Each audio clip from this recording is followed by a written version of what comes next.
Hello everyone, welcome to our channel GS Guru Academy. This is me Sonia धामा. हमने अपने इसी चैनल GS गुरु academy पर अपना पॉलिटी का फाउंडेशन कोर्स शुरू किया है जो कि बिल्कुल फ्री ऑफ कॉस्ट है आपके लिए. और यहाँ पे मैं आपको पॉलिटी पढ़ा रही हूँ, ठीक है. और पॉलिटी की आज की जो हमारी जो क्लास का टॉपिक है, आज की क्लास के टॉपिक में मैं आपको संविधान सभा के बारे में बताऊंगी, ठीक है. इससे पहले हमने क्या पढ़ा था, हमने कंपनी का शासन पढ़ा था, क्राउन का शासन हमने पढ़ा था. और लास्ट क्लास में मैंने आपको पढ़ाया था भारतीय स्वतंत्रता अधिनियम 1947, ठीक है. तो अब देखिए, अब हमारे संविधान सभा का निर्माण कैसे होता है. संविधान सभा का निर्माण आपको याद होगा, मैंने आपको क्या पढ़ाया था जी, अगस्त प्रस्ताव हम पढ़ रहे थे. अगस्त प्रस्ताव, क्रिप्स मिशन क्या था, वो बेसिकली क्यों आए थे कि संविधान सभा के निर्माण के लिए, कि भारत का जो संविधान है उसका निर्माण कैसे हो, उसकी योजनाएं प्रस्तुत की जा रही थी. जिसमें जो अगस्त प्रस्ताव था उसको रिजेक्ट कर दिया गया था. फिर क्रिप्स मिशन आया जिसको फिर कॉपी बताया गया, वो सेम ऐसा ही था, थोड़े से परिवर्तन करके उसको क्रिप्स मिशन को लाया गया था, उसको भी रिजेक्ट कर दिया गया था. फिर इसके बाद कैबिनेट मिशन आता है और कैबिनेट मिशन की योजना के अनुसार क्या होता है, हमारे यहाँ पे संविधान सभा का गठन किया जाता है, ठीक है. संविधान सभा का गठन हो जाता है तो आज हम सबसे पहले पढ़ेंगे कि भाई संविधान सभा की बैठक कैसे हुई, कि ठीक है, कौन कौन से सदस्य थे, कितनी कितनी बैठकें हुई, कितने वाचन हुए, कैसे फाइनली हमारा संविधान बना. उसके लिए हम आज की क्लास में उसे हम सब देखेंगे. ओके, तो सबसे पहले मैं आपको बताऊंगी कि देखिए, जो संविधान की जो मांग है वो सबसे पहले कहाँ से उठी थी, ठीक है. तो जो संविधान की जो मांग है वो सबसे पहले की थी लाला लाजपत राय ने, ठीक है. यहाँ पे कुछ शब्द हैं, पहले ना हम थोड़ा सा इन्हें देख लेते हैं ना, पहले हम उन्हें पढ़ लेते हैं एक बार. तो संविधान सभा की, ठीक है, ये कुछ फैक्ट्स हैं कि भाई एकदम से कैसे आया. सबसे पहले हमने संविधान का जिक्र कहाँ देखा, तो जो संविधान की जो मांग है,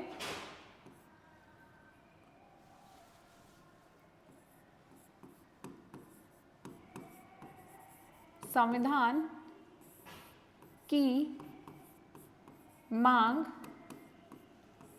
सर्वप्रथम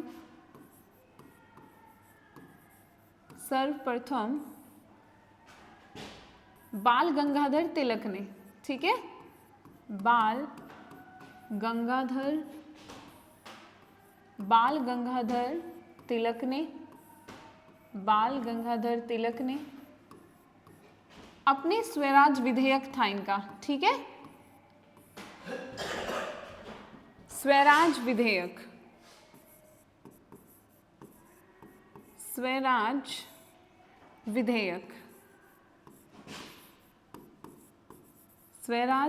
में की थी. अब यहां से भाई स्वराज का क्या मतलब होता है, ठीक है. स्वराज विधेयक में सबसे पहले बाल गंगाधर तिलक ने संविधान की मांग की थी. स्वराज का मतलब क्या होता है कि जी, स्वराज का मतलब होता है स्वयं का शासन, ठीक है. स्वयं का शासन, कि जी भारत का जो हमारा जो शासन है वो भारत के लोग खुद निर्धारित करेंगे कि हमारे यहाँ पे शासन कैसे होगा, कैसी व्यवस्थाएं होंगी, उसका निर्माण कौन करेंगे, हम भारत के लोग स्वयं करेंगे. और ये कब की थी, 1895 में की थी, ठीक है. 1895 में ये मांग की थी. 1895 में स्वराज विधेयक था. इसमें सर्वप्रथम बाल गंगाधर तिलक ने क्या था, संविधान की मांग की थी कि एक संविधान होना चाहिए, एक ऐसा डॉक्यूमेंट होना चाहिए जिसमें भाई लोगों को समानता हो, सामाजिक न्याय उसमें प्रोवाइड किया जाए, ठीक है. तो इसकी मांग किसने की थी, हमारे बाल गंगाधर तिलक ने इसकी मांग की थी, ठीक है. यहीं पे ही फिर हमने जो सबसे पहले हमें दिखता है कि जो स्वराज शब्द का जो प्रयोग है, ठीक है, स्वराज शब्द का प्रयोग,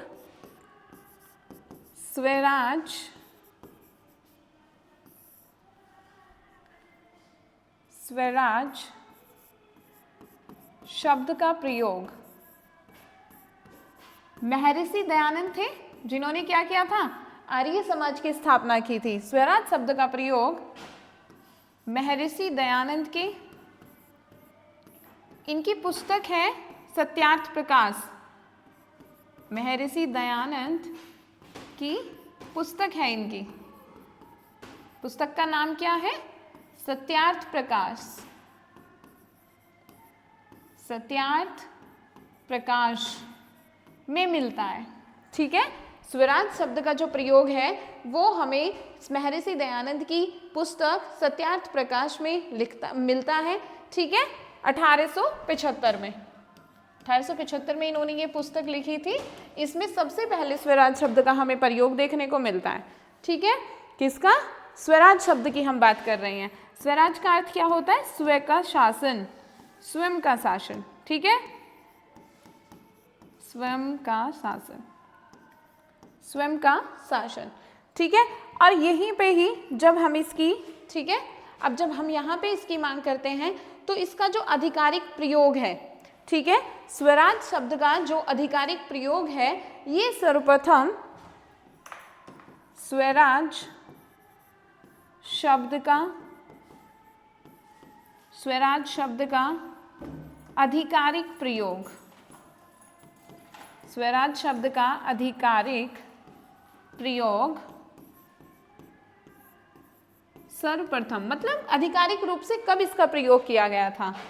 सर्वप्रथम तो यहाँ पे कलकत्ता अधिवेशन में दादा भाई नौरोजी ने किया था। ठीक है, स्वराज शब्द का आधिकारिक रूप से प्रयोग 1906 के कलकत्ता अधिवेशन में, कलकत्ता अधिवेशन में,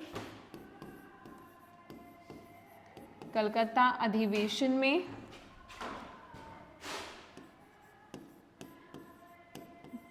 दादा भाई नौरोजी ने किया था, दादा भाई नौरोजी ने किया था। ठीक है,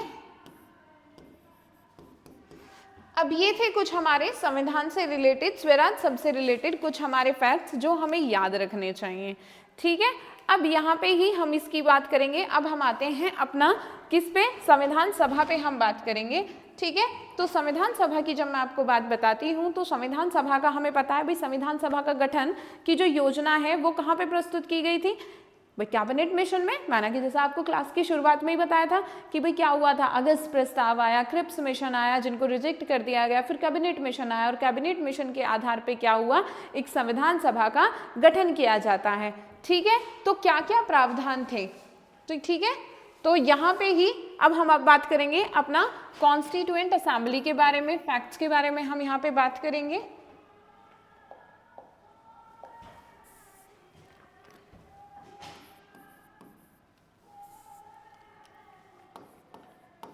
कॉन्स्टिट्यूएंट असेंबली से रिलेटेड जो फैक्ट्स हैं उनके बारे में बात करेंगे।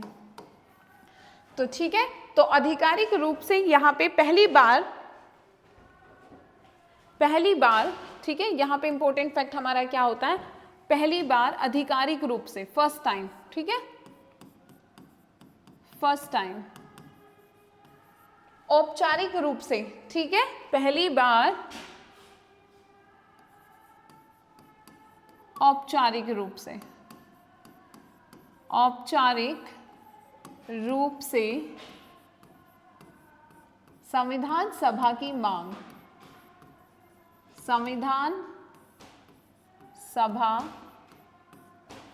सभा को ना आगे जहां भी मैं लिखूंगी तो मैं CA लिखूंगी, ठीक है, शॉर्ट में, कॉन्स्टिट्यूएंट असेंबली। तो आप याद रखेंगे संविधान सभा की मांग 1934 में MN रॉय ने की थी। ठीक है, MN रॉय ने की थी। ठीक है, MN रॉय ने की थी। इन्होंने आधिकारिक रूप से की थी, औपचारिक मांग की थी इन्होंने कि भाई क्या होना चाहिए, एक संविधान सभा होनी चाहिए और जो संविधान सभा क्या करेगी, भारत के संविधान का निर्माण करेगी। ओके, यहीं पे ही फिर 1935 में कांग्रेस के द्वारा यहाँ पे मांग की जाती है। ठीक है, 1935 में कांग्रेस के द्वारा, इंडियन नेशनल कांग्रेस INC जो थी हमारी, ठीक है, कांग्रेस के द्वारा आधिकारिक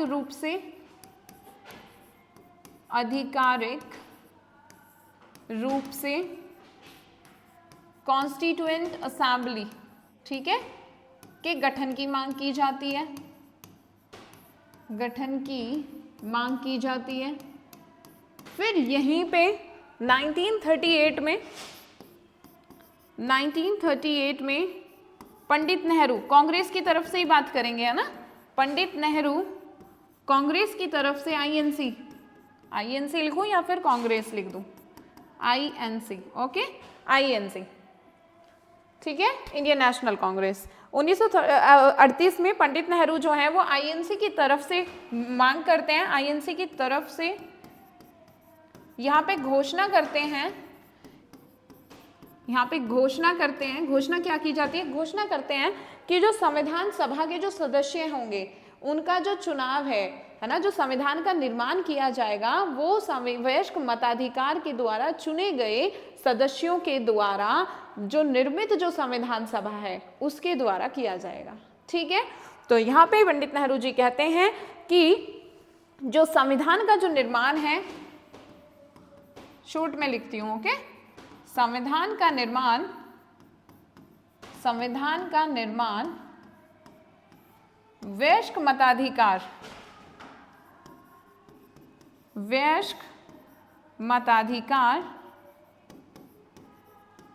मताधिकार द्वारा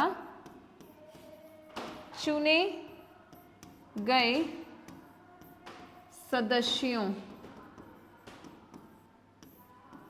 सदस्यों से बनी कॉन्स्टिट्यूएंट असेंबली, ठीक है, संविधान सभा के द्वारा किया जाएगा, संविधान सभा के द्वारा किया जाएगा।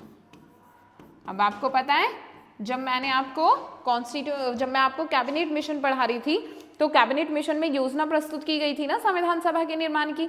चलो हम उस पे बाद में आएंगे, पहले हम ये फैक्ट याद रखेंगे कि फर्स्ट टाइम क्या हुआ कि जो एम.एन. रॉय थे उन्होंने पहली बार 1934 में, ठीक है, संविधान सभा की मांग की थी और फिर 1935 में कांग्रेस जो है आईएनसी क्या करती है, आधिकारिक रूप से संविधान की मांग करती है।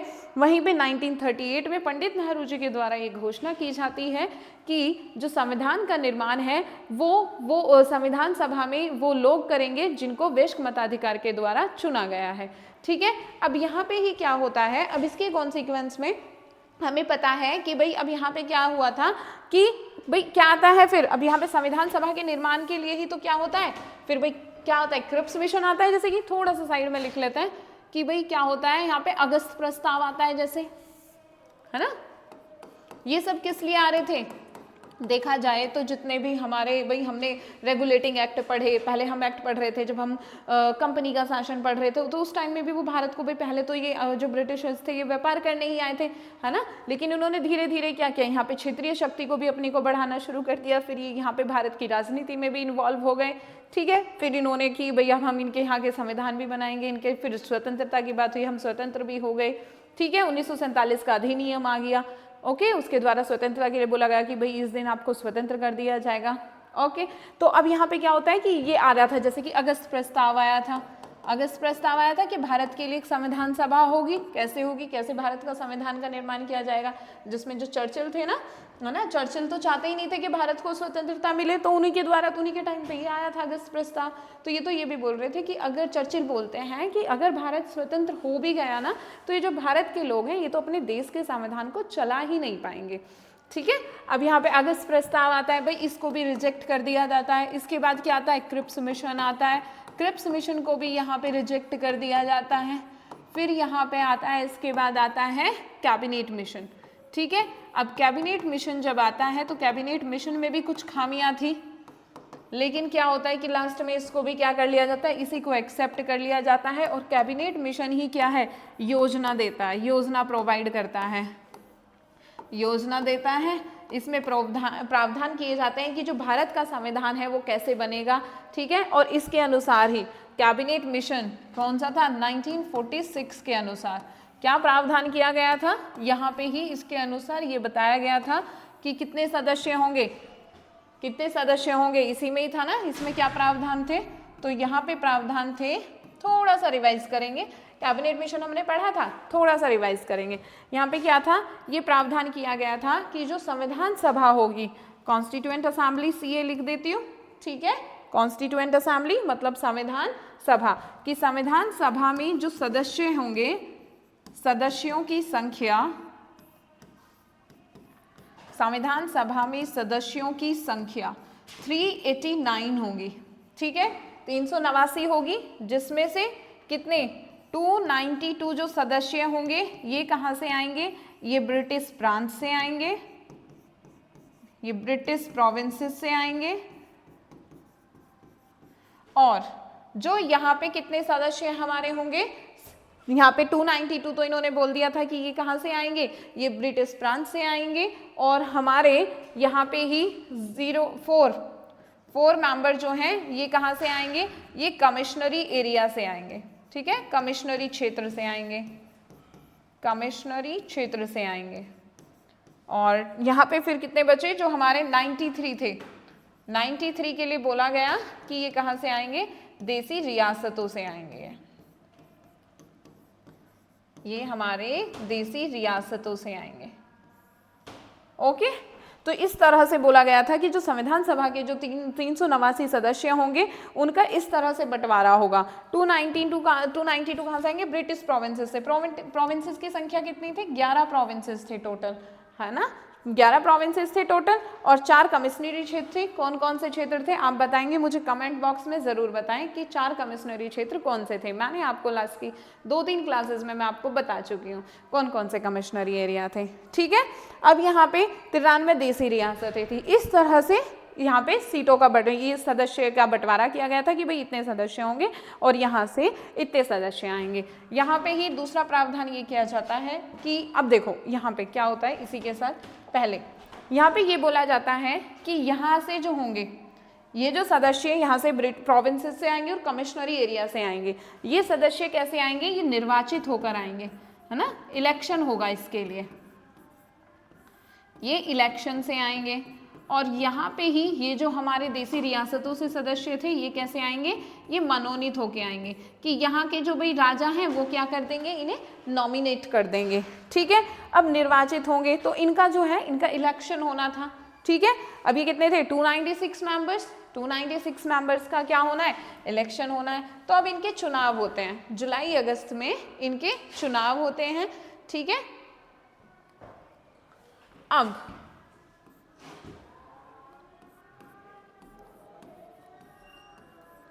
जुलाई अगस्त में कॉन्स्टिट्यूएंट असेंबली के सदस्यों के चुनाव होते हैं।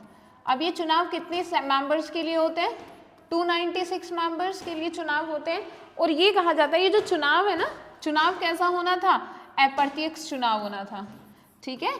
अप्रत्यक्ष चुनाव क्या होता है जी, एकल संक्रमणीय, एकल, ठीक है। जैसे कि आज के टाइम में हमारे यहाँ पे राष्ट्रपति का चुनाव होता है ना, राष्ट्रपति का चुनाव कैसे होता है, राष्ट्रपति का चुनाव कैसे होता है, हमारे यहाँ पे राष्ट्रपति का चुनाव अप्रत्यक्ष चुनाव होता है, सिंगल ट्रांसफरेबल वोट होते हैं ना, उसके लिए पद्धति के द्वारा होता है। एकल संक्रमणीय मत, एकल संक्रमणीय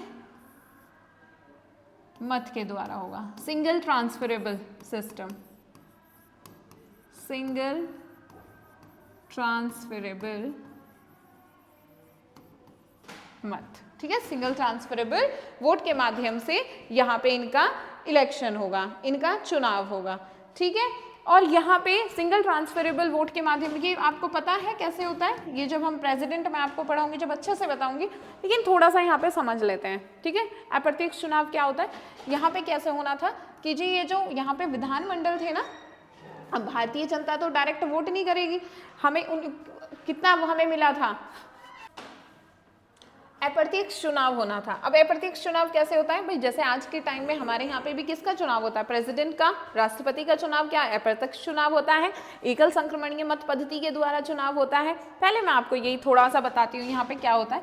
इसमें बेसिकली क्या होता है ना प्रायोरिटी दी जाती है, प्राथमिकता दी जाती है कैंडिडेट को। माना कि जैसे कि यहाँ पे एग्जाम्पल के लिए ABCD, ठीक है, ये 4 मेंबर हैं राष्ट्रपति चुनाव के लिए, या फिर मतलब कोई भी जिसमें अप्रत्यक्ष चुनाव होता है, चलो हम यही मान लेते हैं राष्ट्रपति चुनाव के लिए। तो यहाँ पे हमें वोट कैसे करना होता है, एकल संक्रमणीय मत में हम ना यहाँ पे ये जो पर्सन है ना, इनको हम प्राथमिकता देते हैं कि भाई किस पर्सन को हमें फर्स्ट पे हम चाहते हैं कि ये व्यक्ति राष्ट्रपति बने। फिर जैसे मैंने माना कि मैं चाहती हूँ कि ये जो B पर्सन है ये राष्ट्रपति बने, तो मैंने इसको फर्स्ट प्रायोरिटी दी, ठीक है, पहली प्राथमिकता मैंने B को दी, सेकंड मैंने A को दी, और थर्ड मैंने इसको दे दी, D को दे दी, और फोर्थ हमने C को दे दी। तो हमने क्या दे दी, इनको प्राथमिकता के आधार पे प्राथमिकता दी जा रही है। तो यहाँ पे क्या हो रहा है ना कि आप देखें कि एक व्यक्ति वन पर्सन कितने वोट कर रहा है, 4 वोट कर रहा है प्राथमिकता के आधार पर, ठीक है, प्राथमिकता के आधार पर यहाँ पे 4 वोट किए जाते हैं, इसे बोलते हैं अप्रत्यक्ष चुनाव, ठीक है। तो यहाँ पे एकल संक्रमण, यहाँ पे इस तरह से वोट की जाती है कि यहाँ पे क्या है ना, फिर हम ये देखेंगे जो जीत हार होगी वो ऐसे डिसाइड होगी कि जो भी जिस पर्सन को, जैसे फर्स्ट पर्सन को भाई सबसे ज़्यादा वो मिली है, प्राथमिकता दी गई है, तो यहाँ पे ये जैसे B पर्सन है, B पर्सन को अगर फर्स्ट प्रायोरिटी पे ज़्यादा लोगों ने रखा है तो ये जीत जाएंगे। अगर C को रखा है, मतलब कहने का है कि जिसकी प्रायोरिटी अधिक होगी ना वही व्यक्ति यहाँ पे चुनाव जीत जाता है।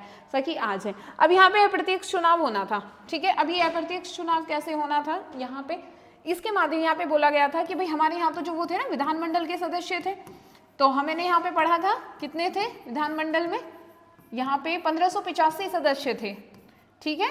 तो इन लोगों ने क्या करा था, इन्होंने वोट किया था, इन लोगों ने वोट किया था इस चुनाव में, इन लोगों ने पार्टिसिपेट किया था। वैसे भी 10% जनसंख्या को ही क्या दिया गया था, राइट दिया गया था, सारी भारत की जनसंख्या तो वोट देने का अधिकार नहीं था सभी लोगों को, तो ठीक है।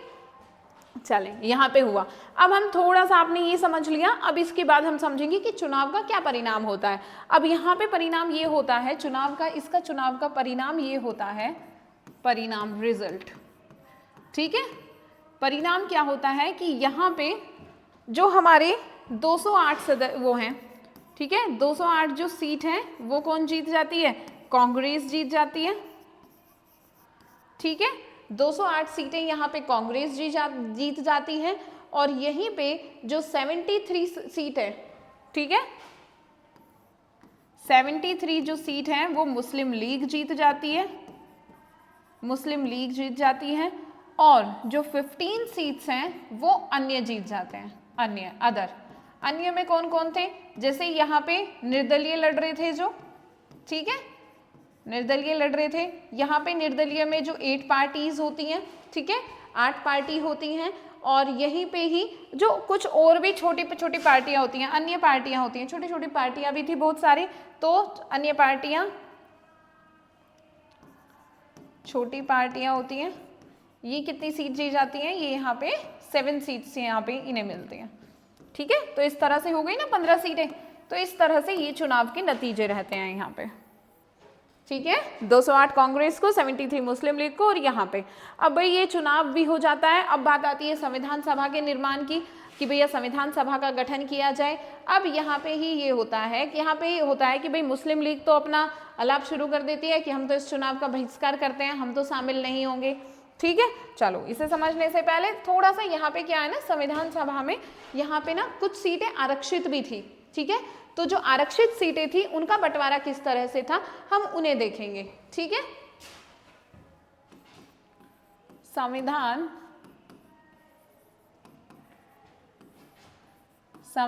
सभा में आरक्षित सीटें, आरक्षित किस तरह से की गई थी सीटें, ठीक है।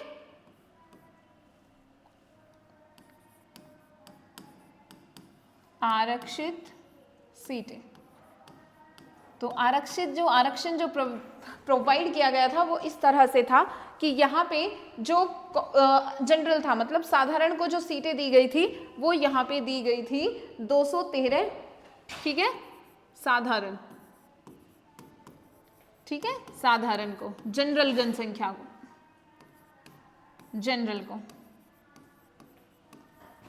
जनरल को यहाँ पे दी गई थी 213 सीट्स, ठीक है।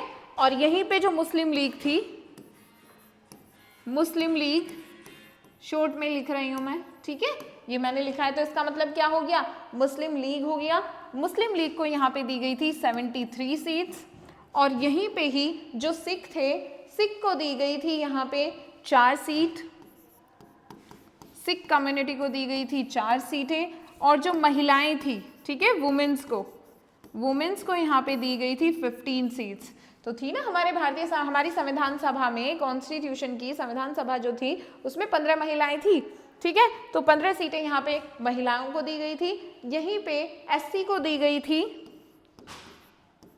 एससी को यहाँ पे दी गई थी 26 सीटें, और एसटी को यहाँ पे दी गई थी 33 सीट्स, ठीक है, 33 सीट।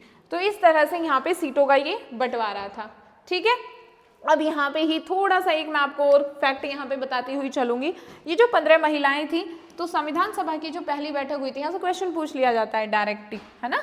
तो यहाँ पे बोला गया था कि जो संविधान सभा की जो पहली बैठक थी, इसमें जो केवल जो महिलाओं ने जो पार्टिसिपेट किया था, यहाँ पे 10 महिलाएं, ठीक है, यहाँ पे 10 महिलाएं,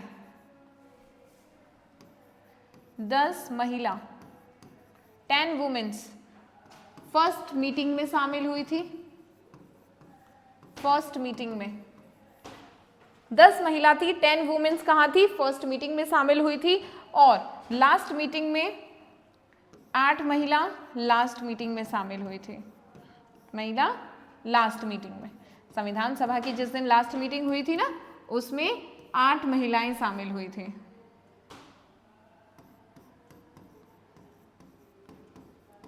अब ना यहीं पे ही एक और क्वेश्चन यहाँ पे बन जाता है कि जो संविधान सभा की जो अंतिम बैठक हुई थी, जो संविधान जो बना, तो संविधान में कितनी महिलाओं के सिग्नेचर हमें देखने को मिलते हैं।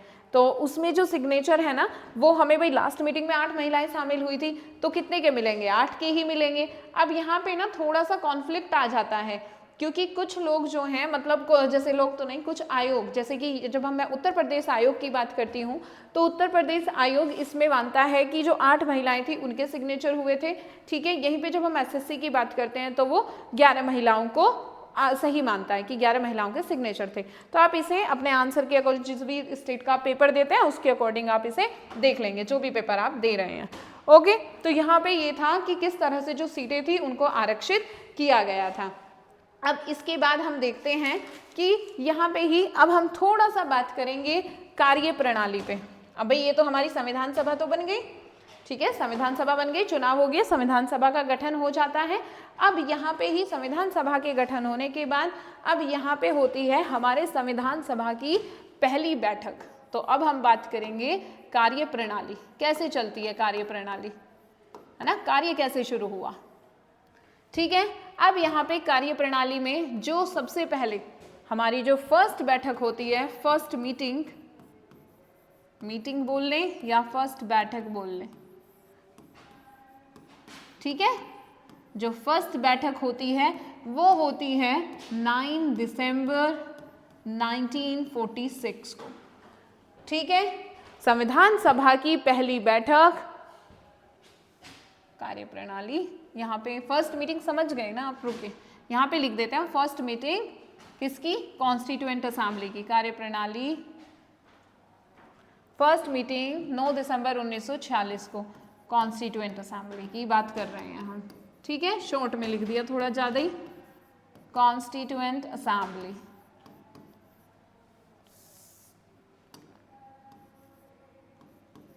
तो पहली बैठक कब होती है, 9 दिसंबर 1946 को संविधान सभा की पहली बैठक यहाँ पे होती है। और यहाँ पे ही क्या होता है कि ये जो हमारी बैठक है, ये बैठक हमारी होती है दिल्ली के असेंबली हॉल में, ये बैठक होती है, ठीक है।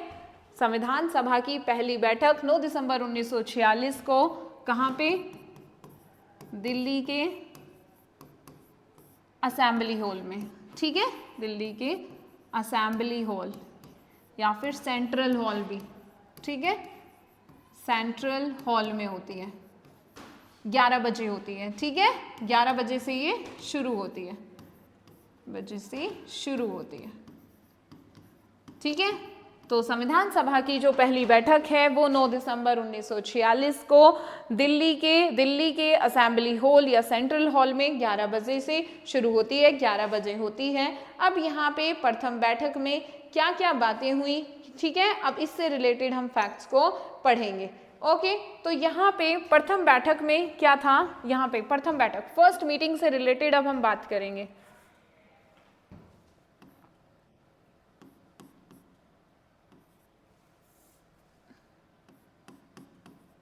फर्स्ट मीटिंग, ठीक है, तो यहाँ पे हमारा ये था ना फर्स्ट। अब हम सारी बातें जो करेंगे वो हम फर्स्ट मीटिंग से संबंधित करेंगे। अब यहाँ पे क्या हुआ था, जो फर्स्ट मीटिंग में जो पार्ट लिया था, कितने सदस्यों ने भाग लिया था, तो पहली बैठक में कितने सदस्य थे, हमारी संविधान सभा की असेंबली में कितने सदस्यों के लिए चुनाव हुए थे, तो जो टोटल सदस्य थे वो जी 296 थे, ठीक है। और यहाँ पे 296 थे, तो पहली बैठक में सिर्फ कितने सदस्यों ने भाग लिया था, 207 सदस्यों ने भाग लिया था 296 में से। अब होता क्या है, यहाँ पे 207 सदस्य क्या है, वो भाग लेते हैं, पार्टिसिपेट करते हैं, 207 members in first meeting of constituent assembly, ठीक है। वहीं पे जब यहाँ पे क्या होता है सेकेंड, अब यहाँ पे पहली बैठक में ही, अब यहाँ पे क्या होता है जी, मुस्लिम लीग जो है, ठीक है, मुस्लिम लीग तो जी बहिष्कार कर देती है। अब मुस्लिम लीग का बहिष्कार करने का क्या कारण होता है, मुस्लिम लीग, जब मैं आपको कैबिनेट मिशन पढ़ा रही थी ना, तो मैंने आपको वहीं पे बताया था, मुस्लिम लीग क्या कर देती है, बहिष्कार करती है, फर्स्ट मीटिंग का भी बहिष्कार कर देती है। चुनाव आने के बाद ये नाराज हो गई थी ना, बहिष्कार कर देती है।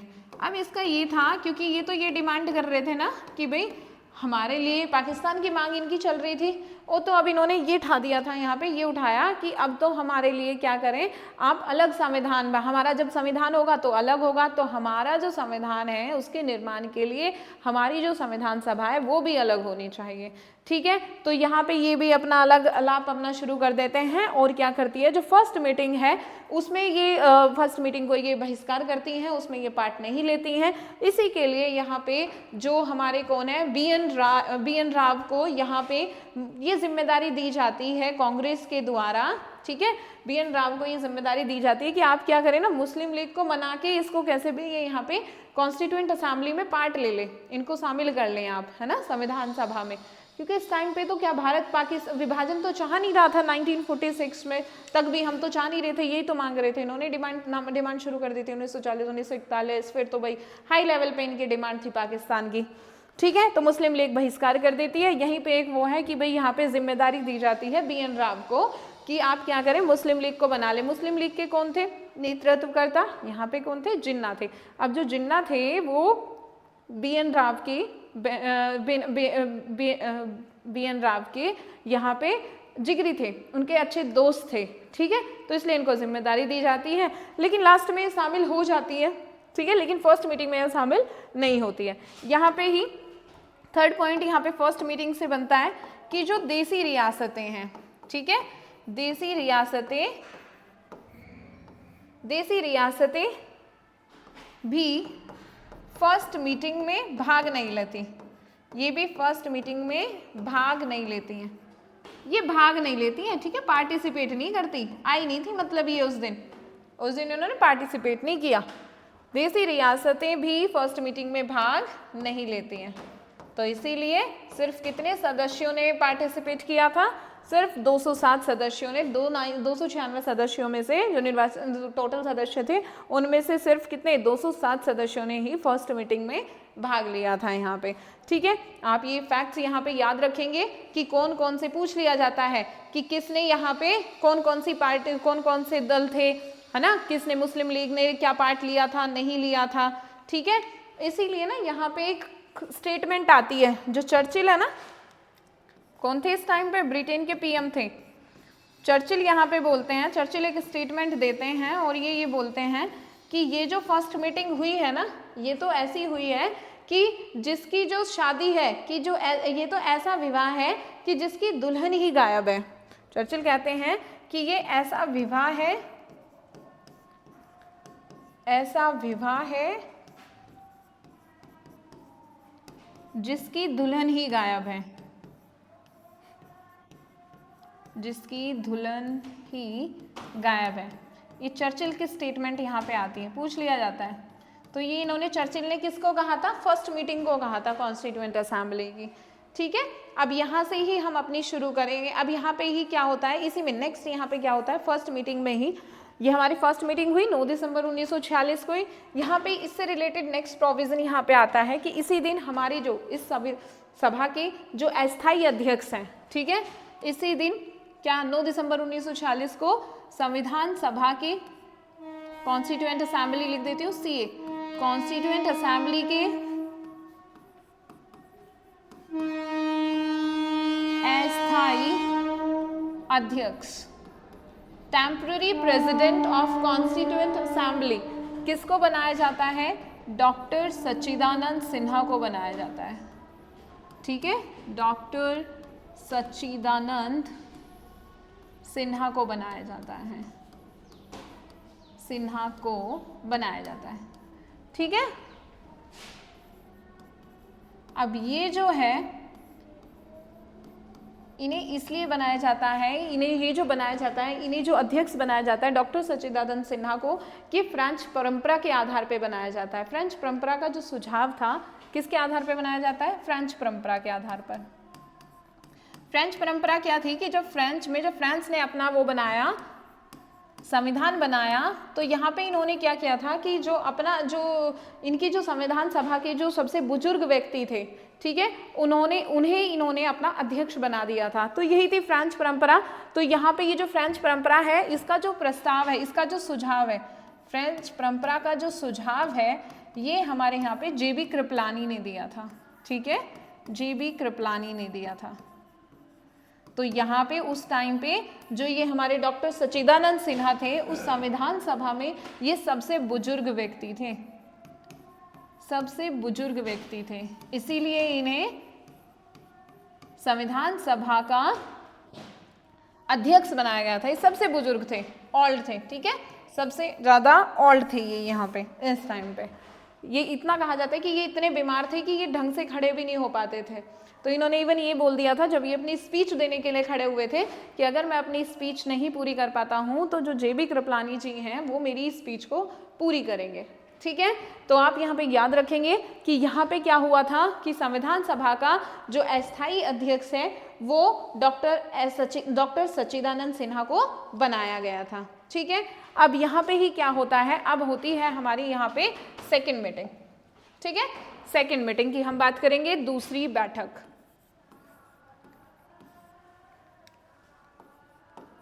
दूसरी बैठक, सेकेंड मीटिंग। अब ये जो सेकेंड मीटिंग है ये कब होती है? पहली मीटिंग कब हुई हमारी जी? 9 दिसंबर को हुई। यहाँ पे हमारी जो सेकेंड मीटिंग है वो होती है 11 दिसंबर 1946 को। सेकेंड मीटिंग होती है 11 दिसंबर 1946, 11 दिसंबर 1946 को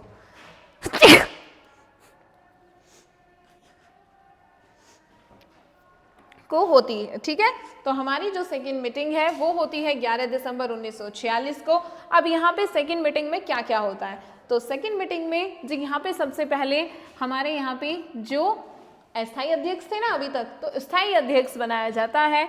सेकेंड मीटिंग में स्थायी अध्यक्ष बनाया जाता है डॉक्टर राजेंद्र प्रसाद को। स्थायी अध्यक्ष डॉक्टर राजेंद्र प्रसाद को बनाया जाता है। ठीक है, तो यहाँ पे स्थायी अध्यक्ष बनते हैं डॉक्टर राजेंद्र प्रसाद। यहीं पे ही जो उपाध्यक्ष हैं, ठीक है, उपाध्यक्ष यहाँ पे बनाए जाते हैं और ये जो उपाध्यक्ष हैं निर्वाचित होते हैं। ठीक है, इलेक्शन होता है इनके लिए, इलेक्शन के द्वारा उपाध्यक्ष जो है निर्वाचित। यहाँ पे उपाध्यक्ष बनाया जाता है HC मुखर्जी को। ठीक है, HC मुखर्जी को। और यहाँ पे जो इससे पहले थे ना जिन्हें मनोनीत किया गया था, उपाध्यक्ष जो थे, इनसे पहले जो थे यहाँ पे उपाध्यक्ष, वो थे यहाँ पे उपाध्यक्ष जो मनोनीत हुए थे, उनका नाम था Frank Morris, Frank Anthony, Frank Anthony, ठीक है, फ्रैंक एंथनी, ठीक है। तो यहाँ पे जो यहाँ पे उपाध्यक्ष थे वो थे फ्रैंक एंथनी, मनोनीत होकर आए थे, और ये जो यहाँ पे एच.सी. मुखर्जी थे ये यहाँ पे निर्वाचित होकर आए थे। दूसरी बात यहाँ पे क्या होती है कि यहीं पे जो सलाहकार है, कॉन्स्टिट्यूशन के सलाहकार, कॉन्स्टिट्यूशन के एडवाइजर, कॉन्स्टिट्यूशन एडवाइजर है ना, विधिक सलाहकार बोलें तो, या तो विधिक सलाहकार आप लिख लें, है ना, एडवाइजर, सलाहकार, यहां पे बनाया जाता है,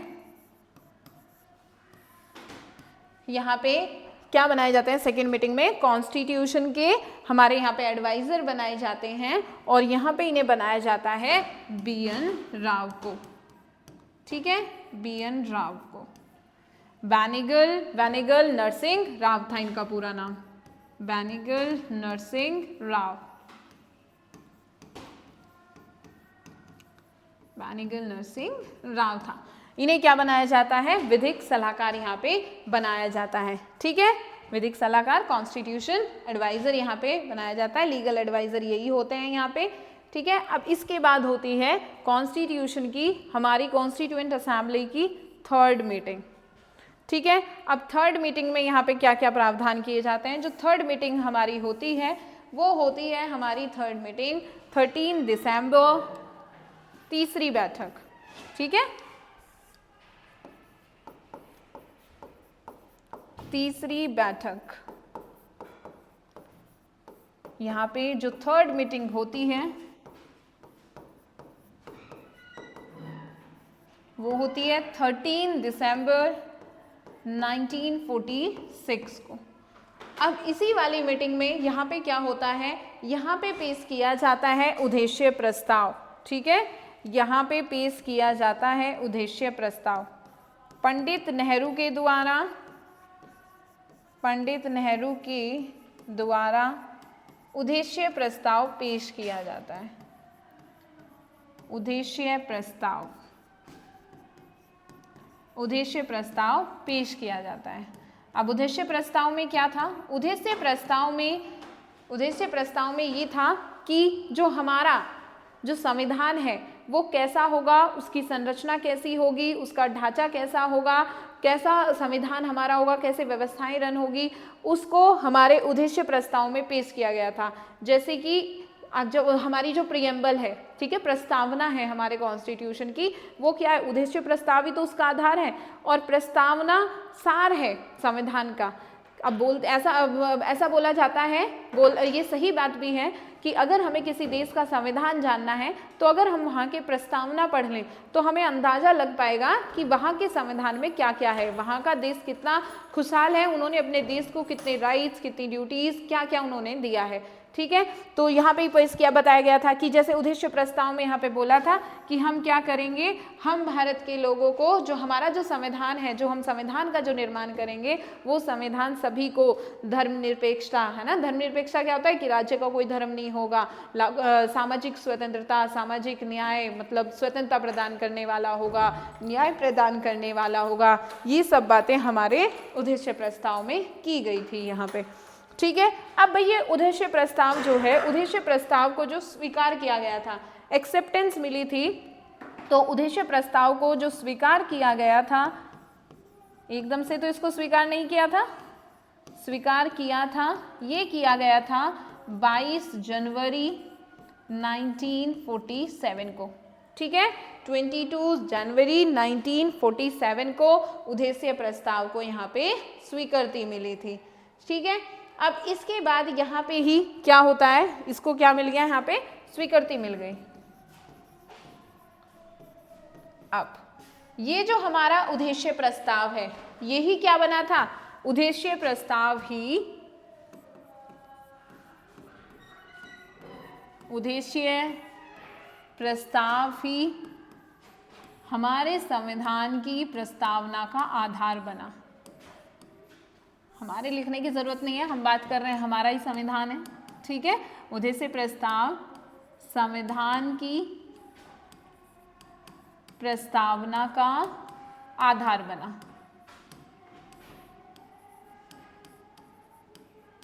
प्रस्तावना का आधार बना। ठीक है, यहाँ पे तो अब यहाँ पे इस जो उद्देश्य प्रस्ताव था हमारा, तो देखिए इसमें ना यहाँ पे उद्देश्य प्रस्ताव में यहाँ पे 8 अनुच्छेद थे हमारे। ठीक है, अब इसके बाद क्या होता है भाई, अब हम आते हैं कि ये हो गया, थर्ड मीटिंग हमारी हो गई जी। पहली मीटिंग हमारी कब हुई थी जी? पहली मीटिंग हमारी 9 दिसंबर को हुई थी। सेकंड मीटिंग 11 दिसंबर 1946 को होती है। थर्ड मीटिंग होती है हमारी 13 दिसंबर 1946 को। क्या क्या हमने उसमें देखा? हमने देख लिया क्या क्या हुआ था तीनों मीटिंग में। अब क्या होता है, देश का भाई विभाजन हो जाता है ना। 15 अगस्त 1947 को भारत आज़ाद हो जाता है और एक पाकिस्तान बन जाता है, एक भारत बन जाता है, क्योंकि मुस्लिम लीग ने ज्वाइन तो कर लिया था कॉन्स्टिट्यूएंट असेंबली को। अब यहाँ पे क्या है, जो हमारी कॉन्स्टिट्यूएंट असेंबली है उसमें सदस्यों की संख्या भी कम हो जाती है। तो अब यहाँ पे विभाजन के बाद जो सदस्यों की संख्या है, ठीक है, अब यहाँ पे जो विभाजन के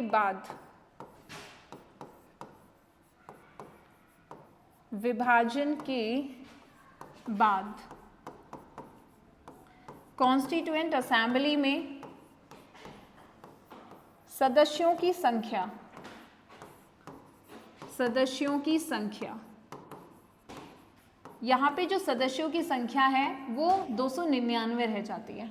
389 सदस्य थे ना, तो 299 यहाँ पे सदस्य संख्या रह जाती है।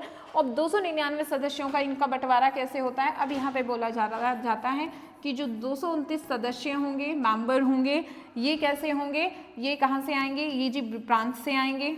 ठीक है, प्रांत कितने थे हमारे? वही 11 प्रांतों से आएंगे, ब्रिटिश प्रांतों से। अब भाई देश तो आज़ाद हो गया, तो जो यहाँ पे 3 थे, ठीक है, यहाँ पे बोला गया जो 3 हैं वो कमिश्नरी एरिया से आएंगे, कमिश्नरी क्षेत्र से आएंगे। और यहीं पे ये बोला गया, ये विभाजन के बाद की स्थिति की मैं बात कर रही हूँ। ठीक है, तो यहाँ पे बोला गया और देसी रियासतों से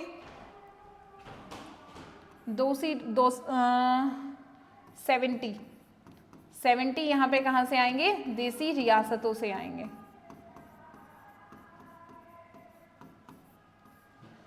यहाँ पे ना सॉरी थोड़ी सी गड़बड़ हो गई है। यहाँ पे जो 229 थे ना, ये जितना भी यहाँ पे ब्रिटिश प्रांत थे, 229 जो सदस्य हैं वो कहाँ से आएंगे जी? ये आएंगे ब्रिटिश प्रांत से। और इनका बंटवारा कैसे होगा? प्रांत से आएंगे जी। 226 जो हैं वो सदस्य तो कहाँ से आ जाएंगे? प्रोविंसेस से आ जाएंगे। ठीक है, प्रोविंसेस से आ जाएंगे। और जो यहाँ पे जो 3 थे, क्योंकि 4 थे ना कमिश्नरी एरिया, अब क्या है, कौन सा कमिश्नरी एरिया? बलूचिस्तान जो है वो पाकिस्तान में चला गया था। तो जो 3 जो वो हैं कमिश्नरी एरिया हैं, वो कहाँ पे आएंगे? ये कहाँ से आएंगे? कमिश्नरी एरिया से आएंगे। ठीक है, ये कमिश्नरी क्षेत्र से आएंगे। तो कौन कौन सा बचा? यहाँ पे कौन बचे थे? 3 कमिश्नरी एरिया जी, दिल्ली, कुर्ग और अजमेर। और बलूचिस्तान पाकिस्तान में चला गया था। ठीक है, तो इस तरह से यहाँ पे 299 विभाजन के बाद कितने सदस्य बचे थे? 299 बचे थे, जिसमें से 229 ब्रिटिश प्रोविंसेस से बोला गया जी। 226 प्रोविंसेस से आएंगे, 3 कहाँ से? कमिश्नरी एरिया से। और 70 कहाँ से आएंगे? 70 देसी रियासतों से आएंगे, प्रिंसली स्टेट से आएंगे। ठीक है, तो इस तरह से यहाँ पे ये जो सदस्यों की स्थिति थी, ये यहाँ पे स्थिति थी। ठीक है, अब हम अपना नेक्स्ट आएंगे कि जो संविधान सभा है उसके कितने वाचन हुए, कितनी रीडिंग्स हुई। ठीक है, संविधान सभा के लिए संविधान सभा के कितने वाचन हुए? तो संविधान सभा के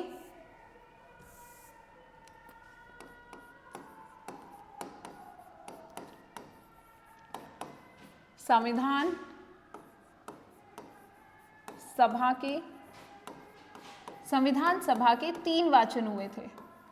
ठीक है, संविधान सभा के 3 वाचन हुए थे, 3 रीडिंग्स।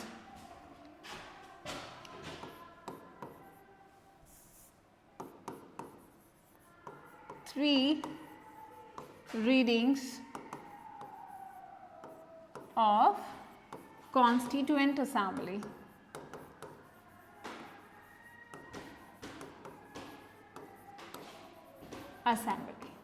ठीक है, अब कौन कौन से 3 वाचन हुए थे? तो जी जो सबसे पहला वाचन हुआ था वो हमारा हुआ था 4 नवंबर। ये पहला वाचन तो हमारा चला था, ये हमारा चला था 4 नवंबर 1948 से शुरू हुआ था फर्स्ट वाचन, और ये हमारा चला था यहाँ पे 9 नवंबर 1948 तक, ठीक है। और यहीं पे ही जो हमारा सेकंड वाचन हुआ था वो हमारा चला था 15 नवंबर से 15 नवंबर 1948 से 17, ठीक है, 17 अक्टूबर 1949 तक ये यहाँ पर हमारा जो सेकंड वाचन है, ठीक है। ये कौन सा था जी? ये यहाँ पे हमारी फर्स्ट रीडिंग थी, ठीक है, ये हमारी यहाँ पे फर्स्ट रीडिंग थी और ये हमारी यहाँ पे सेकंड रीडिंग थी, ठीक है। तो ये हमारी यहाँ पे सेकेंड रीडिंग थी, और जो हमारी जो थर्ड रीडिंग थी वो हमारी चली थी थर्ड रीडिंग, थर्ड वाचन, ठीक है, तीसरा वाचन जो हमारा थर्ड रीडिंग थी ये हमारी यहाँ पे चली थी 14 नवंबर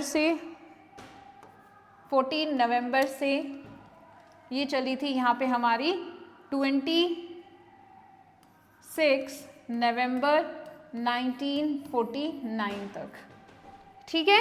ये जो हमारी थर्ड मीटिंग थी ये हमारी यहाँ पे चली थी 14 नवंबर से 26 नवंबर 1949 तक, ओके। तो अब देखिए आप यहाँ पे 1949, ठीक है।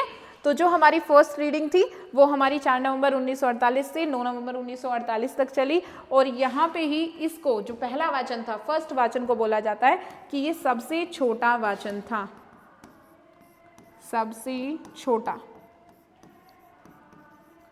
छोटा वाचन था। और यहीं पे जो सेकंड वाचन था ये सबसे बड़ा वाचन था, ठीक है, सबसे बड़ा वाचन था।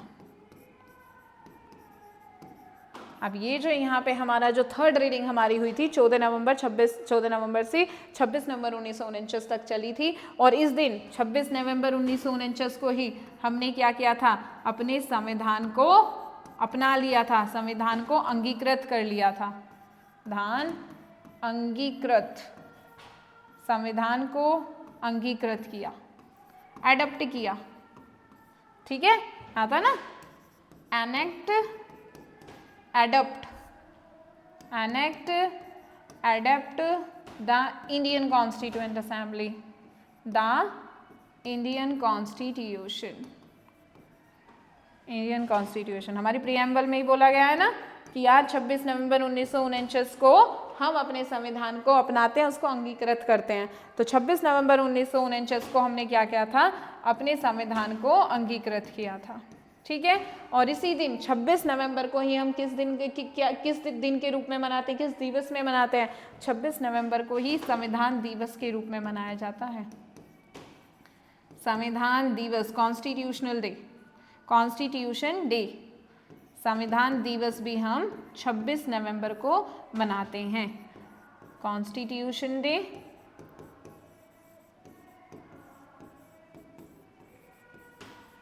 छब्बीस नवंबर को हम संविधान दिवस मनाते हैं, ठीक है। तो ये हमारे रहे, और यहाँ से ही क्या होता है? इसी दिन हमारे संविधान को, नेक्स्ट पेज ले लेते हैं, 26 नवंबर 1949 को ही, अब जिस दिन हमारी लास्ट मीटिंग हुई ना, तो हम उससे रिलेटेड फैक्ट्स पढ़ रहे हैं। 26 नवंबर 1949 से रिलेटेड फैक्ट्स हैं ये, कि हमने क्या किया? अपने संविधान को अंगीकृत किया। 26 नवंबर को हम किस रूप में मनाते हैं? संविधान दिवस के रूप में मनाते हैं। नेक्स्ट यहाँ पे हुआ था कि जी संविधान, इसी दिन से हमने क्या किया था? संविधान को आंशिक रूप से, इसी दिन संविधान आंशिक रूप से लागू हो गया था। कुछ अनुच्छेद लागू हो गए थे ना संविधान को आंशिक रूप से, पार्शियली, आंशिक रूप से लागू किया गया था, ठीक है, पार्शियली एनफोर्समेंट हुआ था। कैसे हुआ था? यहाँ पे जो हमारे, यहाँ पे जो 16 अनुच्छेद थे, ठीक है, 16 आर्टिकल्स को लागू कर दिया गया था इसी दिन से।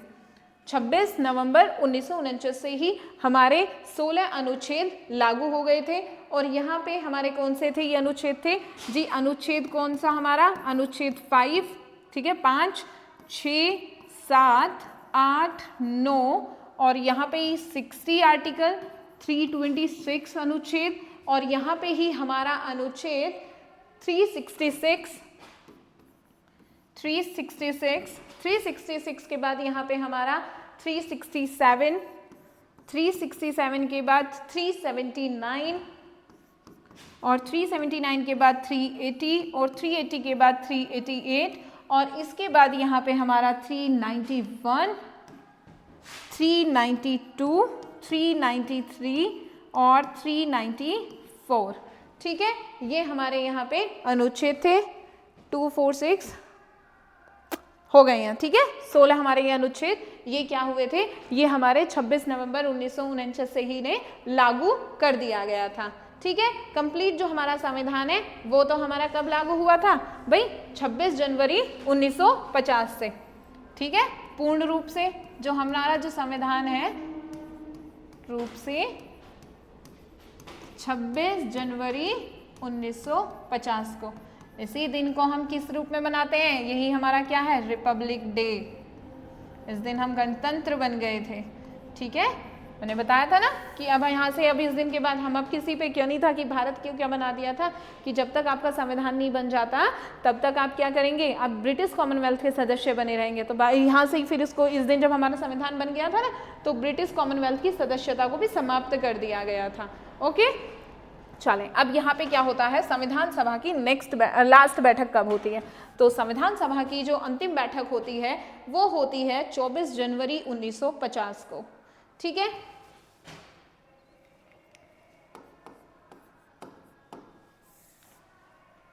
यहाँ पे जो हमारे संविधान सभा की जो अंतिम बैठक होती है,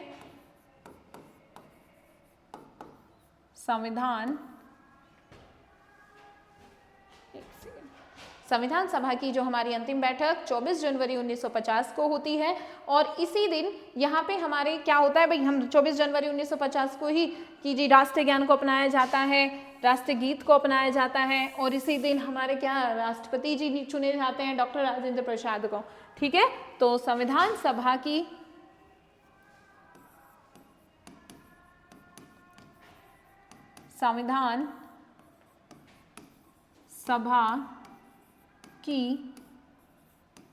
अंतिम बैठक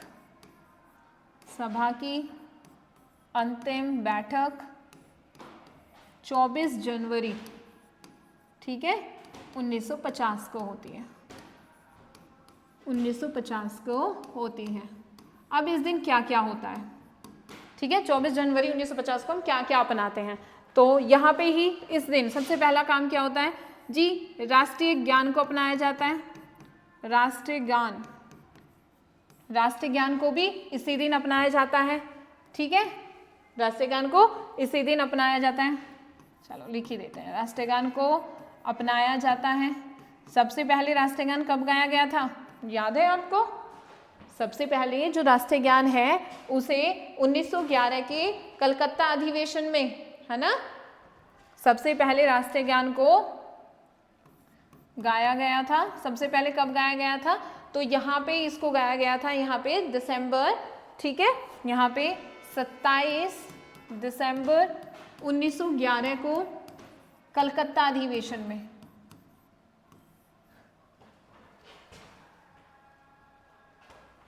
फर्स्ट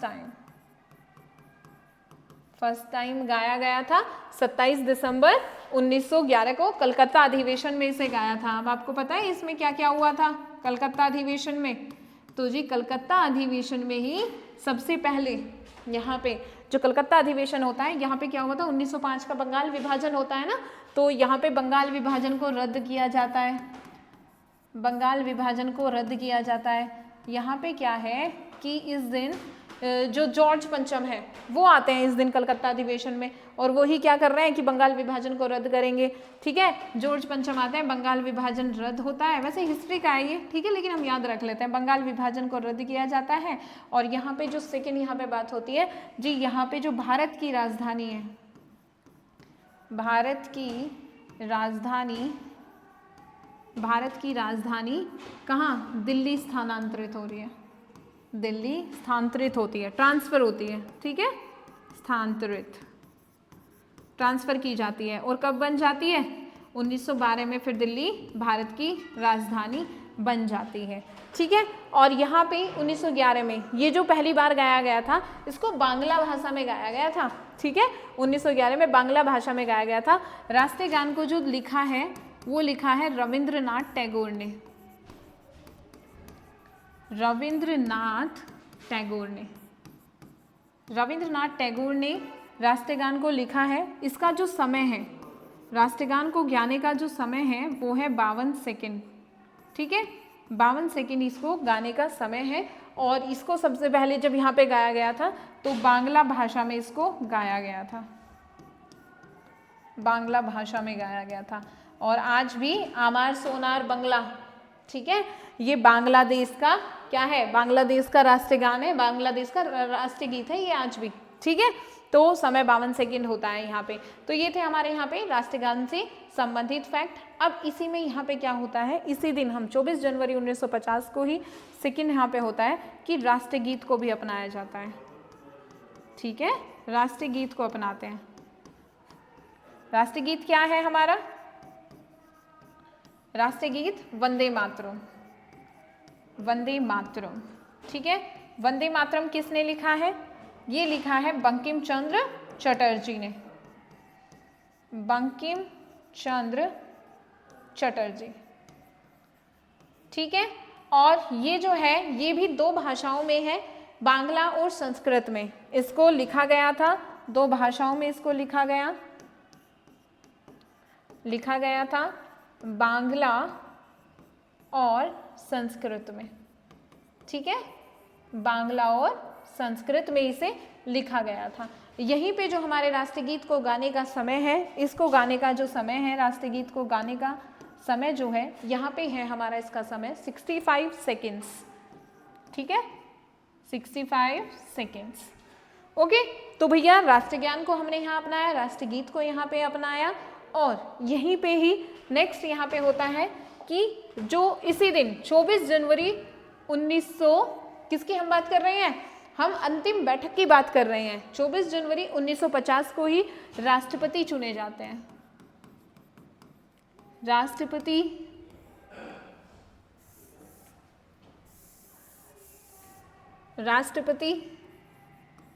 चुने जाते हैं। और ये राष्ट्रपति कौन होते हैं, डॉक्टर राजेंद्र प्रसाद, डॉक्टर राजेंद्र प्रसाद को राष्ट्रपति यहाँ पे चुना जाता है।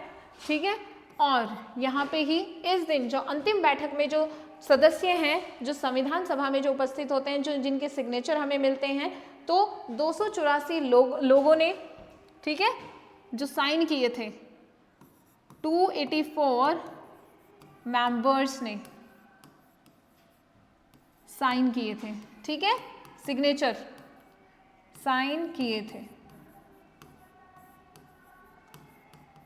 ओके, तो यहाँ पे ये हमने पढ़ा कि जी जो अंतिम बैठक संविधान सभा की हुई वो हमारी 24 जनवरी 1950 को हुई, और इससे जो संबंधित जो फैक्ट है वो हमने देखे। ठीक है, तो अब हम यहाँ पे बात करेंगे कुछ संविधान से संबंधित हमारे कुछ और इम्पोर्टेंट फैक्ट, जैसे कि जो हमारा संविधान है, संविधान को बनने में टोटल कितना समय लगा, बनने में 2 वर्ष 11 महीने और 18 दिन का समय लगा था। ठीक है, 2 वर्ष 11 महीने 18 दिन का समय लगा था। और जो टोटल खर्चा था, कुल खर्च जो हुआ था, तो यहाँ पे जो कुल खर्च हुआ था वो लगभग 64 लाख के आसपास हुआ था।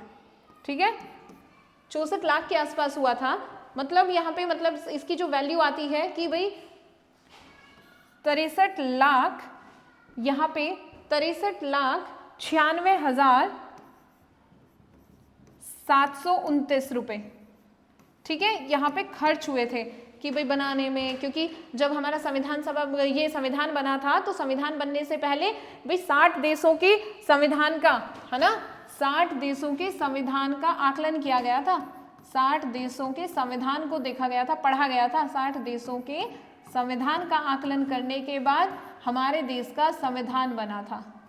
संविधान का आकलन करने के बाद तब आके हमने यहाँ पे काम करना शुरू किया था, आकलन करना शुरू किया था संविधान सभा के सदस्यों ने। तो भाई अब 60 देशों में घूमने के लिए पैसा तो लगता है, और उसमें फिर चाय पानी और भी इनके बहुत कुछ थे, ठीक है।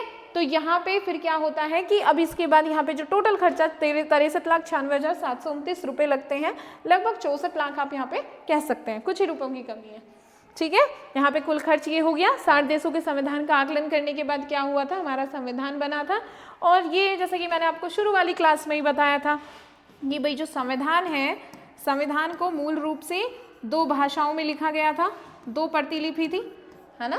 संविधान को 2 लिपि में लिखा गया था, 2 भाषा में लिखा गया था जी। हिंदी मूल प्रति है, मूल प्रति जो है संविधान की मूल प्रति 2 भाषाओं में है जी। एक तो यहाँ पे इंग्लिश में है और दूसरी यहाँ पे हिंदी में है, ठीक है, इंग्लिश और हिंदी में। इंग्लिश में जब हम बात करते हैं तो इंग्लिश में जो संविधान को लिखा था वो किसने लिखा था, राम बिहारी प्रेम बिहारी, यहाँ पे जो लिखा था इंग्लिश में संविधान को लिखा था यहाँ पे प्रेम बिहारी नारायण राय ज्यादा, ठीक है, नारायण राय ज्यादा था। और इन्होंने पता है संविधान बनाने का कोई पैसा नहीं लिया था, इन्होंने मना कर दिया था कि जो मैं संविधान लिखूंगा तो मैं इस संविधान का कोई पैसा नहीं लिखूंगा, मेरी एक इच्छा है, पंडित नेहरू के सामने रखते हैं कि मेरी ये इच्छा है कि मैं संविधान के हर पेज पर, जब मैं संविधान लिखूंगा तो मैं हर पेज पर नीचे उसमें अपना नाम लिखूंगा। तो इन्होंने नीचे उसमें अपना नाम लिखा था, प्रेम इन्होंने लिखा था, ठीक है, प्रेम हर पेज पे इन्होंने लिखा था प्रेम, ठीक है। और लास्ट वाले पेज पे इन्होंने अपने गुरु का नाम लिखा था, ठीक है। और इनके गुरु का नाम क्या था ये आप कमेंट बॉक्स में जरूर बताएंगे, क्योंकि मैंने आपको कॉन्स्टिट्यूशन की फर्स्ट क्लास में ही ये बताया था, ठीक है। और कॉन्स्टिट्यूशन का जो डिजाइन है, ठीक है, डिजाइन किसने दिया था कॉन्स्टिट्यूशन का, कॉन्स्टिट्यूशन का डिजाइन, तो डिजाइन जो दिया था उसमें कौन थे हमारे जी, नंदलाल बोस थे और मनोहर सिन्हा, इनके साथ में मनोहर सिन्हा और 22 अन्य सदस्य थे, ठीक है, 22 अन्य सदस्य भी थे। इन सब ने मिलकर क्या किया था, भारतीय संविधान का डिजाइन यहाँ पे तैयार किया था, ठीक है। अब ये थे हमारे कुछ संविधान से संबंधित प्रावधान, और मोस्ट इंपोर्टेंट तो हमने छोड़ ही दिया कि जी संविधान सभा में क्या थी, कितनी थी महिलाएं थी, कॉन्स्टिट्यूएंट असेंबली में 15 महिलाओं ने पार्ट लिया था, 15 महिलाएं थी, ठीक है। अब ये 15 महिलाएं कौन सी थी, इनके नाम आपको याद रखने पड़ेंगे और इनके नाम की लिस्ट यहाँ पे है, ठीक है।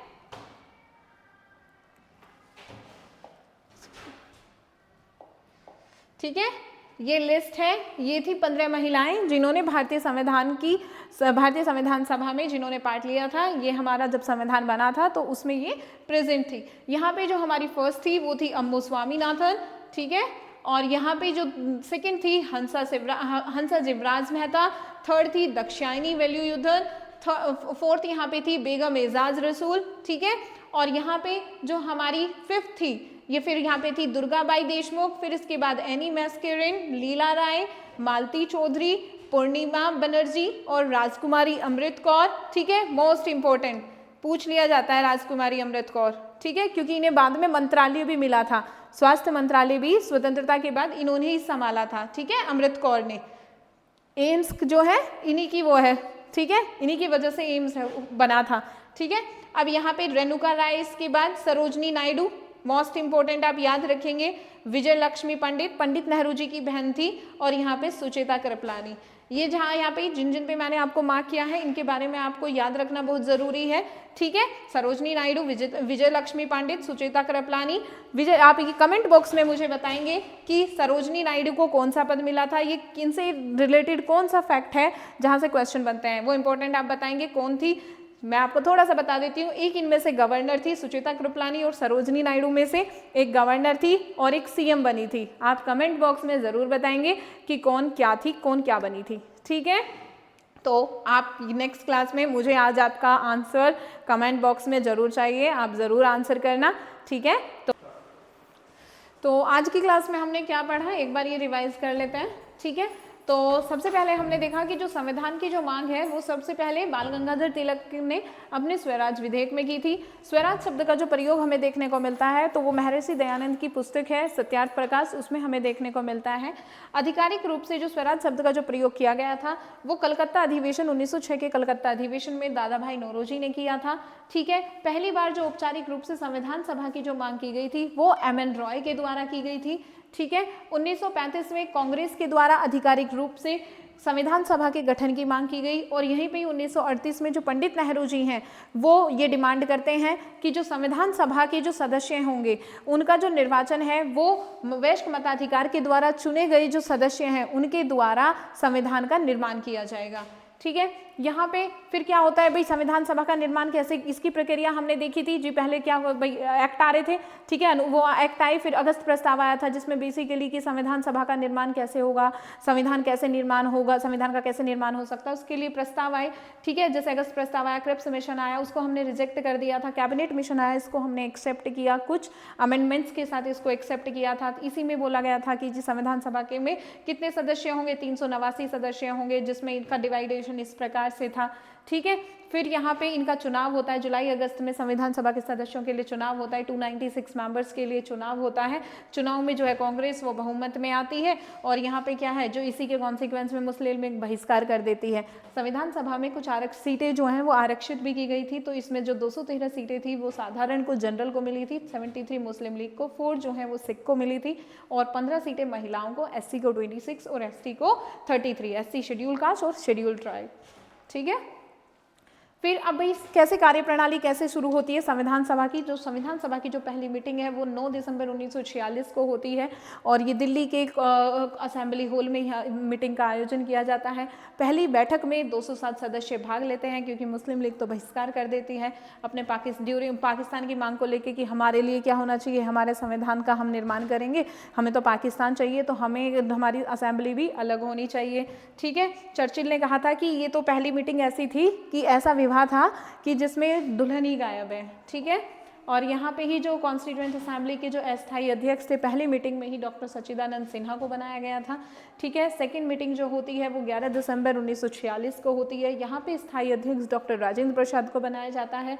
उपाध्यक्ष जो निर्वाचित होते हैं वो HC मुखर्जी होते हैं, मनोनीत किए जाते हैं फ्रैंक एंथोनी को यहाँ पे मनोनीत किया जाता है। और संविधान के जो एडवाइजर हैं, लीगल जो एडवाइजर बनाए जाते हैं वो BN राव को बनाया जाता है, वेनिगल नरसिंह राव को बनाया जाता है। यहीं पे जो थर्ड बैठक है वो हमारी होती है 13 दिसंबर 1946 को, और इसी तीसरी बैठक में ही उद्देश्य प्रस्ताव को पेश किया जाता है। यही उद्देश्य प्रस्ताव आगे चलकर हमारी प्रस्तावना का आधार बनता है। इसको जो स्वीकार किया जाता है 22 जनवरी 1947 को इसे स्वीकार किया जाता है, ठीक है। उद्देश्य प्रस्ताव जो विभाजन के बाद है, जो संविधान सभा में जो सदस्यों की संख्या है वो घटकर कितनी हो जाती है, 299 हो जाती है। 229 जो सदस्य हैं वो ब्रिटिश प्रोविंसेस से चुने जाएंगे, और इसमें 226 सदस्य प्रोविंसेस से और 3 कमिश्नरी एरिया से और 70 देशी रियासतों से आए। संविधान सभा में टोटल इनके 3 वाचन हुए थे, 3 रीडिंग्स हुई थी संविधान सभा की। जो पहली जो रीडिंग हुई थी वो 4 नवंबर 1948 से 9 नवंबर 1948 के बीच हुई। दूसरी जो मीटिंग हुई वो हमारी 15 नवंबर 1948 से 17 अक्टूबर 1949 तक चली, और इसे सबसे बड़ा वाचन बोलते हैं। फर्स्ट रीडिंग को सबसे छोटा वाचन कहा जाता है। यहीं पे जो थर्ड रीडिंग चली थी वो 14 नवंबर 1948 से ये चली थी हमारी 26 नवंबर 1949 तक ये चली थी। और इसी दिन 26 नवंबर से ही फिर हमने कुछ फैक्ट्स लिखे कि इस दिन हमने क्या किया था, जिस दिन लास्ट मीटिंग हुई थी तो 26 नवंबर को ही हमने क्या किया था, जो हमारी कॉन्स्टिट्यूएंट असेंबली थी उसने भारत के संविधान को अपना लिया था, एक्सेप्ट कर लिया था, एडेप्ट कर लिया था, एनेक्ट कर लिया था, ठीक है। और जो संविधान को जो आंशिक रूप से इसी दिन लागू कर दिया गया था, 16 जो आर्टिकल हैं, अनुच्छेद हैं, वो हमारे इसी दिन से लागू हो गए थे। हमारे ये अनुच्छेद हैं, आप इन्हें याद रखेंगे। और वही पूर्ण रूप से तो हमारे संविधान को 26 जनवरी 1950 को लागू किया गया। इसी दिन को हम किस रूप में मनाते हैं, गणतंत्र दिवस के रूप में हम मनाते हैं। संविधान सभा की जो अंतिम बैठक है वो 24 जनवरी 1950 को होती है। और इस दिन और क्या क्या होता है, 24 जनवरी से इस डेट से रिलेटेड जो फैक्ट्स हैं वो हमने लिखा है कि यहाँ पे हमने लिखा कि इसी दिन क्या किया था, नेशनल एंथम, ठीक है, राष्ट्रीय गान को अपनाया गया था। और राष्ट्रीय गान किसने लिखा था, रविन्द्रनाथ टैगोर ने लिखा था। पहली बार राष्ट्रीय गान को 1911 के कलकत्ता अधिवेशन में गाया गया था। और ऐसा कहा जाता है ये जो राष्ट्रीय गान है ये किसकी जो वो थे ना, जॉर्ज पंचम आए थे इस अधिवेशन में, तो उनके स्वागत में इसे गाया गया था, बांग्ला भाषा में इसे गाया गया था। राष्ट्रीय गान को जो गाने का समय है वो 52 सेकंड है। और इसी दिन क्या किया था, हमने राष्ट्रीय गीत को भी इसी दिन अपनाया था। हमारा जो राष्ट्रीय गीत है वो है वंदे मातरम। और वंदे मातरम जो राष्ट्रीय गीत है उसको बंकिम चंद्र चटर्जी ने लिखा है। और इसको 2 भाषाओं में लिखा गया था, बांग्ला और संस्कृत में। और इसको जो गाने का समय है वो है 65 सेकेंड्स, ठीक है। और इसी दिन क्या हुआ था, जो हमारे देश की राष्ट्रपति हैं डॉक्टर राजेंद्र प्रसाद जी को चुना गया था। और इस दिन जो सदस्य जो शामिल हुए थे, जिनके जो सिग्नेचर हुए थे वो 284 मेंबर्स ने संविधान सभा में उस दिन साइन किए थे। संविधान को बनने में 2 वर्ष 11 महीने 18 दिन का समय लगा। हमारे संविधान को बनने में जो टोटल खर्चा हुआ था वो हुआ था 63,96,729 रुपये, लगभग 64 लाख के आसपास यहाँ पे हमारा खर्चा लगा था। संविधान को मूल रूप से संविधान को 2 भाषाओं में लिखा गया था जी, एक इंग्लिश और हिंदी में। आप ये याद रखेंगे, इंग्लिश में कौन थे, इंग्लिश में लिखने वाले व्यक्ति थे प्रेम बिहारी नारायण रायजादा। और हिंदी में हमारे लिखा था, आप मुझे कमेंट बॉक्स में बताएंगे कि हिंदी में किसने लिखा था। और जो संविधान का जो यहाँ पे जो डिज़ाइन था, मैंने आपको पहली क्लास में भी ये सारे फैक्ट्स मैंने आपको बताए हैं, जो हमारी फर्स्ट डे वाली क्लास हुई थी, ठीक है। जो कॉन्स्टिट्यूशन का जो डिज़ाइन है वो किसने किया था, नंदलाल बोस और मनोहर सिन्हा थे। और 22 अन्य सदस्य थे। संविधान सभा की जो सभा थी इसमें हमारे देश की 15 महिलाएं यहाँ पे शामिल हुई थी। वो 15 महिलाएं कौन थी, इसकी जो लिस्ट है ये मैंने यहाँ पे लगाई है, आप इन्हें देख लेंगे और इन्हें याद कर लेंगे। यहाँ पे जो मोस्ट इंपॉर्टेंट, अम्मू स्वामीनाथन, राजकुमारी अमृत कौर, सरोजनी नायडू, विजय लक्ष्मी पंडित, सुचेता कृपलानी, ये आपको याद होनी चाहिए, ठीक है। तो ये थी आज की हमारी क्लास। आई होप आपको क्लास ज़रूर पसंद आई होगी। आपको क्लास कैसी लगी ये आप ज़रूर कमेंट बॉक्स में बताएं। अपने व्यूज़ आप ज़रूर शेयर करें, ठीक है। जो हम कल की क्लास में जो हम पढ़ेंगे वो हम पढ़ेंगे संविधान की समितियाँ, ठीक है। तो आप खुश रहें, मुस्कुराते रहें। मिलते हैं कल की नेक्स्ट क्लास में। Thanks for watching.